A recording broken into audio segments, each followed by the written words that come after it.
The Atheist Debates Patreon project presents Signs from God. So recently I was in South Carolina for the American Atheist Annual Convention 2017.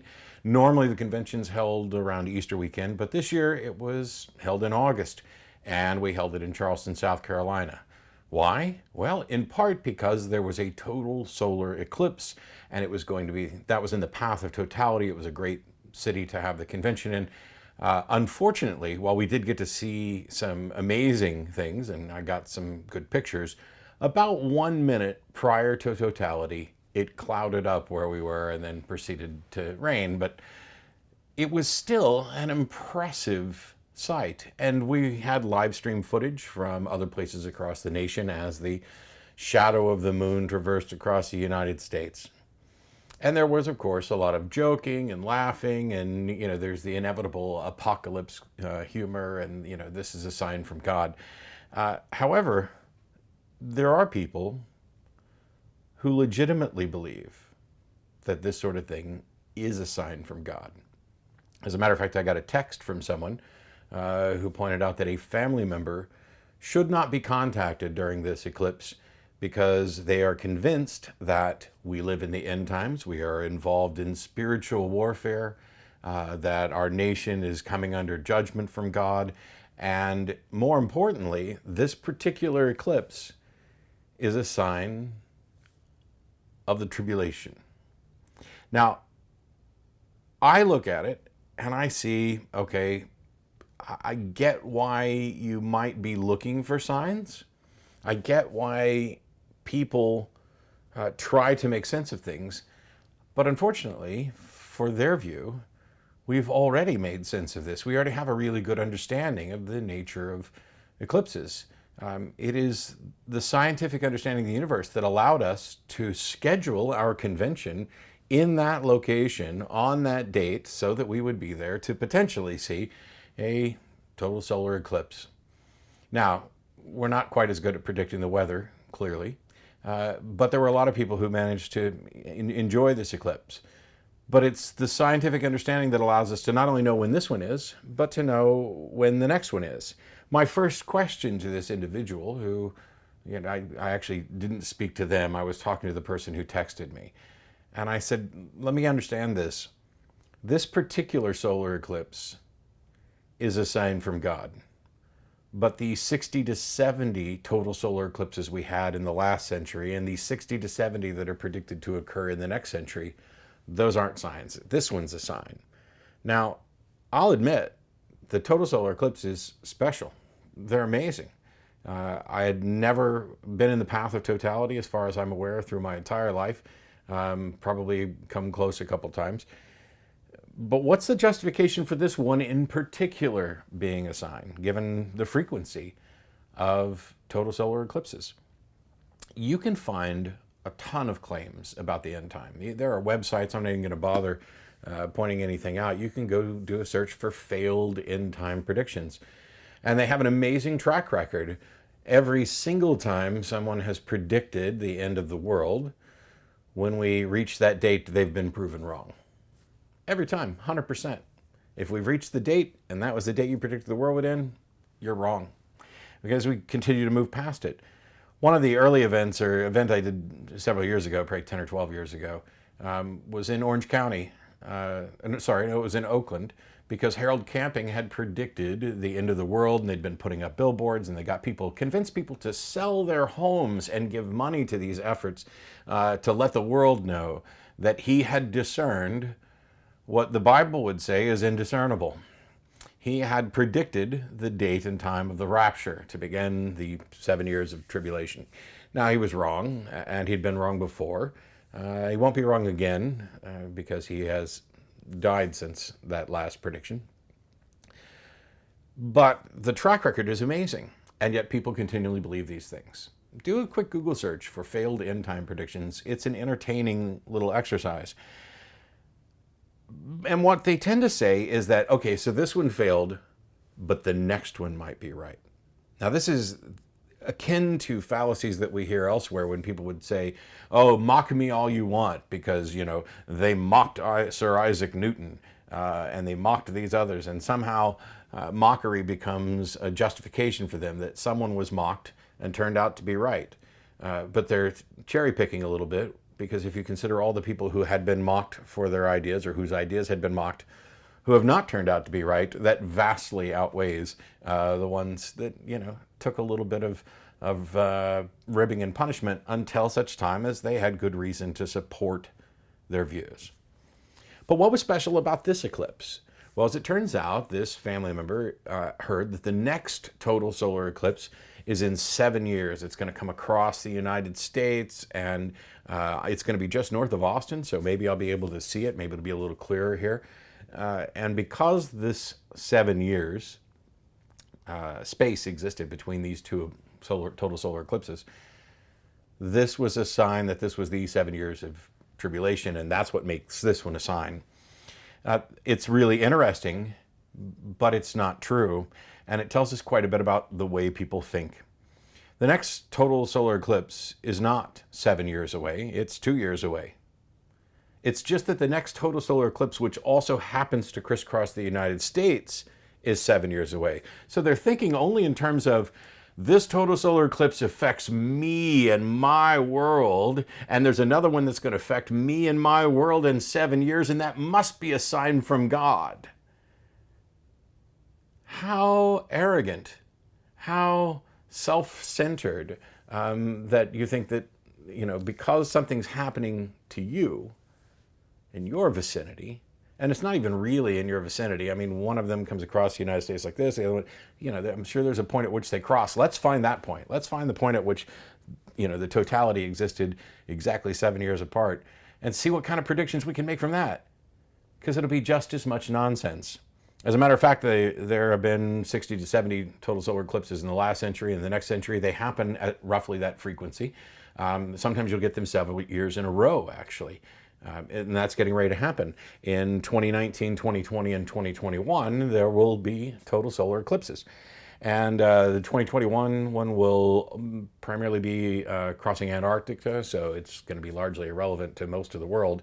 And that's probably why nobody's making, or I'm not aware of anybody making any startling predictions about end times from it.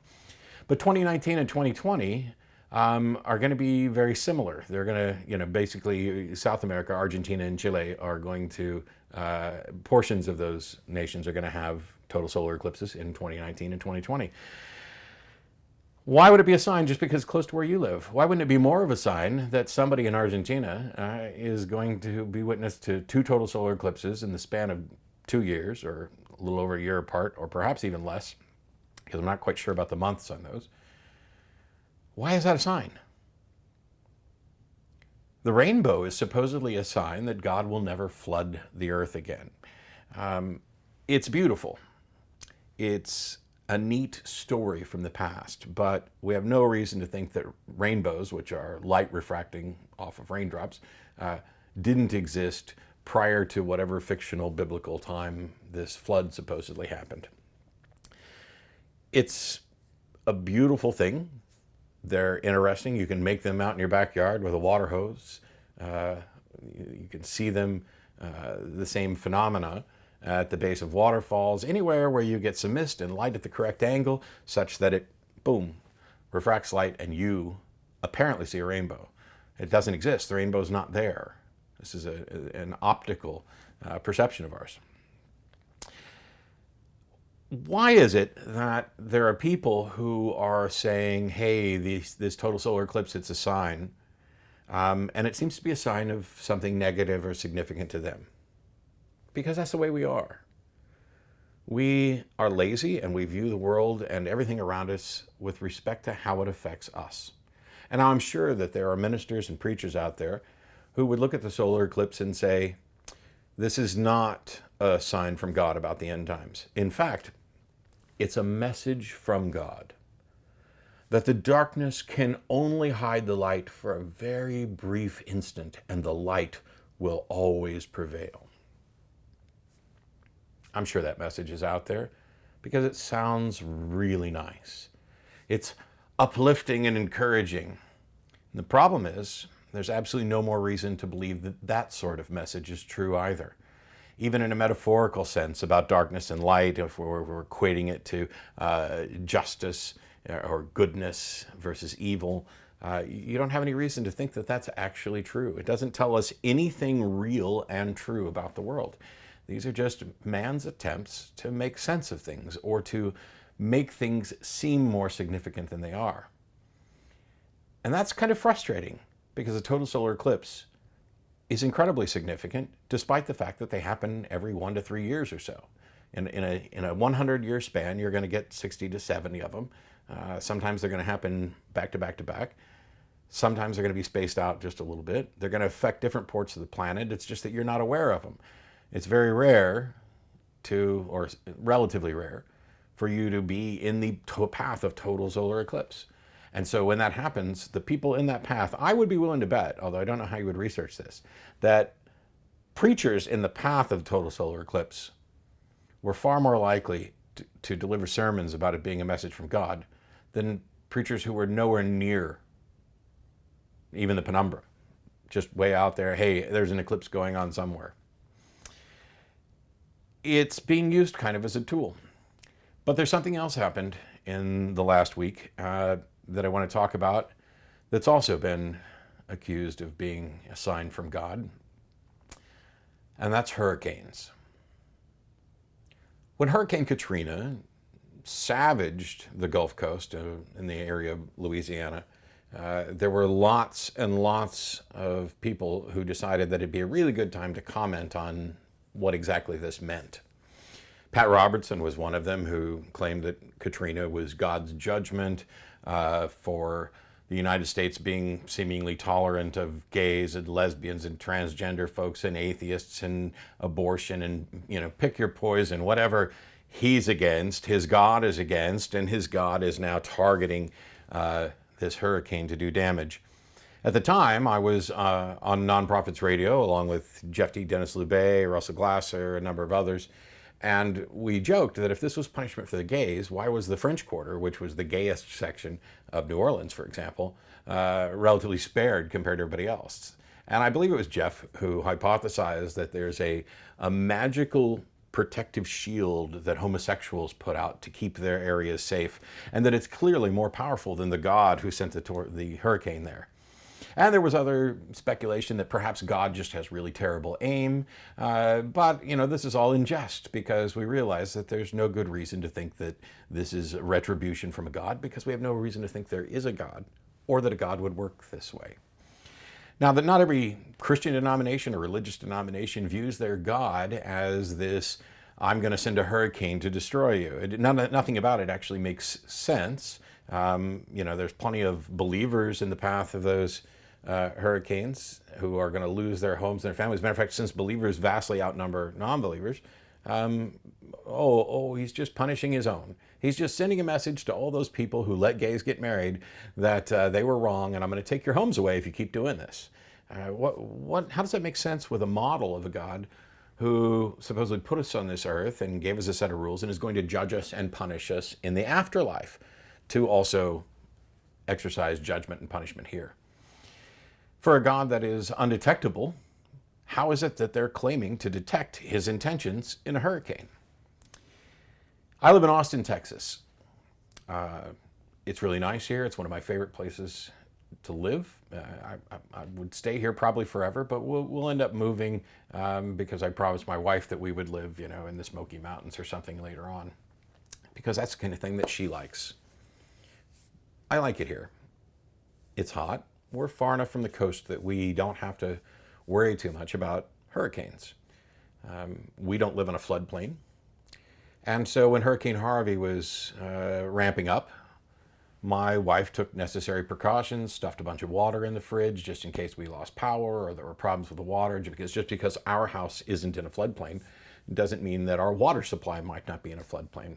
And we knew from the predictions that we were going to basically catch the upper portion of the storm fronts that were being pushed northward by Harvey. And so we knew we were in for 4 to 5 days of rain. And that's exactly what we got. It was moderate. We were really, really right on the edge of this, so we didn't get the brunt of what everybody else got. That said, I have friends in Corpus Christi and in Houston and in other places along the Gulf Coast. And they were, in some cases, demolished.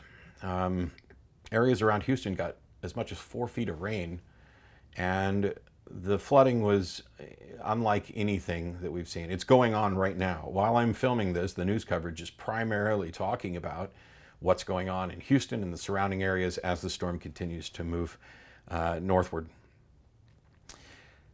As expected, there are some people who have made claims about what God's intent was by sending Hurricane Harvey. And it's in much the same way that we talked about with the eclipse, of these things being fairly common. Tropical storms come along. They come along with regularity, but not with regular intensity.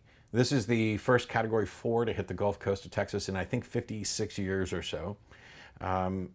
But we have problems like this all the time. And by the way, the hurricane damage that happened in Texas, this is not the only disaster that's going on at the moment. If we only focus on, us, we're so awesome, then we wouldn't know what was going on in India and Niger and other places that are currently flooding from their monsoons.